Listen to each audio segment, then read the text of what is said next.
Welcome to week 2 of our study course based around the book Saying Yes to Life by Ruth Valerio.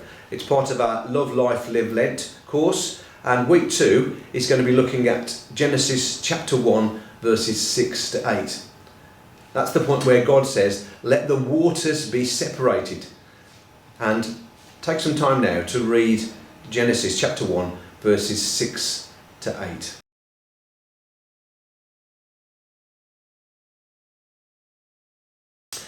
In chapter 2 of her book, Ruth Valerio gets us thinking about how God separated the waters, the sea and the sky. Basically, salt water from fresh water. So in this week's study, we're going to think about fresh water. Jesus talks about how he is the living water. That's in John chapter 4. A powerful image in which he was often in a land which was dry and where water was scarce. So Jesus saying that he is streams of living water.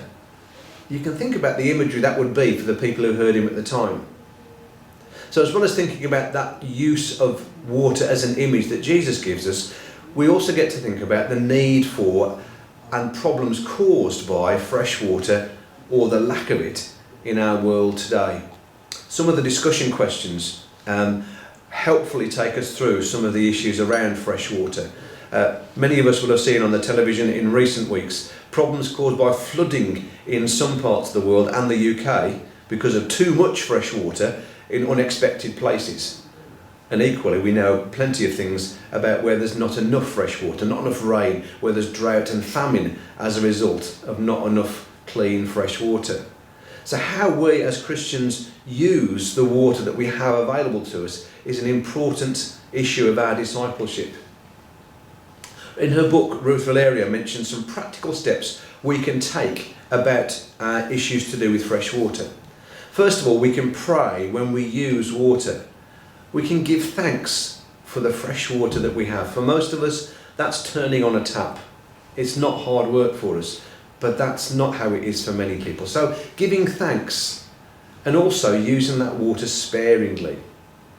Secondly, we can give to enable others to have fresh water. Initiatives like toilet twinning or water aid or Oxfam or Tearfund, many of these groups will easily make it a route for us to help people who don't have access to clean sanitation or fresh water. And then of course in Chasetown we live right next to a large expanse of fresh water, chase water, and there's our canals. Maybe there's roles that we can be involved with there in looking after the fresh water that's available as a resource in our area. Are there projects and actions that we can take part in? And what about fracking? You perhaps be aware in some parts of the country there's this issue of drilling for shale gas oil where detergents and other chemicals are forced into the rocks at deep levels to try and bring up oil and gas that might be used. And some of the issues that come around that are what that does to the water table.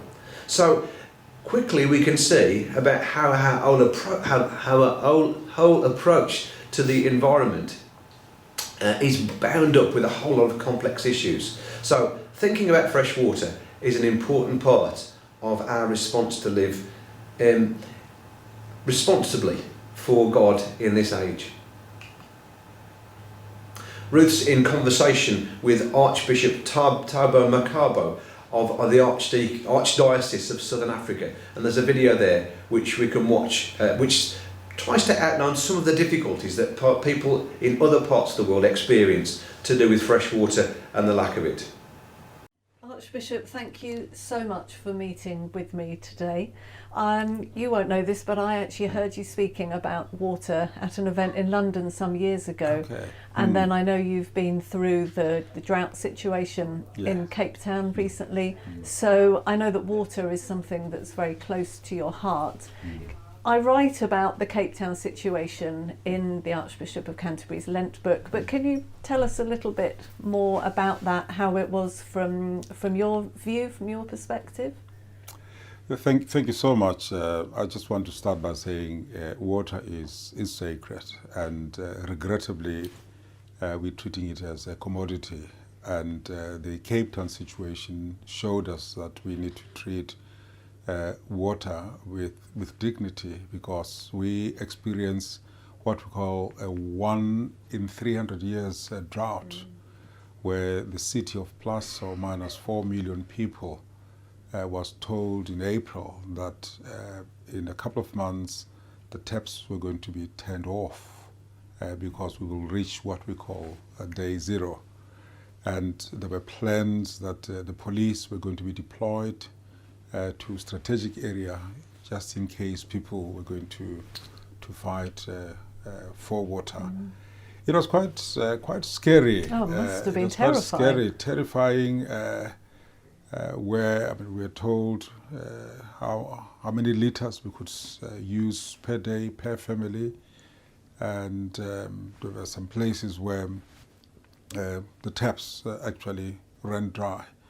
But it also highlighted a critical thing that, from the faith perspective, that we miss, that yes, there was water scarcity, but there was the issue of water justice, that some people in Cape Town on a day-to-day live with day zero.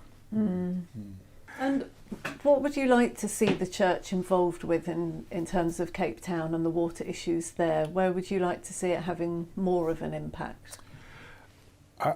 I think one of the areas would be where we understand policy around how the municipality and the government handles issues of water. We're quite silent. We were reactive. We wanted things to change. We wanted the farmers to provide water. But we need to understand how the municipality take this God-given gift and handle it and give it to us. Because at the moment, in terms of water justice, we have a situation where the municipality that gets this beautiful community, and those that are the poorest of the poor, who during the day zero era did not have much water, did not have much in their lives, were getting little. Now those that live at the other side of the railway line next to the mountains still ran their swimming pools with only 5 children, and the ones in the townships had one communal tap which ran dry. And I think the church needs to really look at the issues of justice around water distribution and issues of justice around provision of water. Part of chapter 2 in Saying Yes to Life is a biblical reflection on water. Do you have a particular scripture based on water that has spoken to you, that means a lot to you? Yes, my favorite one is Revelations 22. I think it's just a beautiful poetic scripture which talks about the river of life, and in that river of life flowing, then there's a tree that grows in the middle, and that tree is for the healing of the nations, because in that imagery one could see, yes, a river coming from Table Mountain, if I may say, flowing into that place, and then there's a tree, and the tree gives fruit, and I see now the healing of the nation being, just let me stay with just the literal interpretation of the tree of life. A tree holds the soil together, so there's no soil erosion. The seed transforms all the carbon dioxide into the air that we want. The tree gives shade, and the tree gives fruit to feed the nation. So you can actually see that from that imagery, we have this gift from God that sustains humanity. And so we are called as those who take our baptismal water seriously to create the river of life to those that are impacted by climate injustice, those that are impacted by climate change, to bring life to creation that is groaning. And the Pauline take on creation that is groaning is also very powerful imagery for me, because it is a text that talks about maybe where we need to intervene because creation is groaning, but equally that if we act together, creation will have water flowing, and that water that is flowing will give, like what we say in the Anglican Communion, marks of mission, will transform the unjust structures, but will also give life to all God's people. But so Revelation is my favorite passage indeed. Okay. Beautiful. Yeah. Thank you.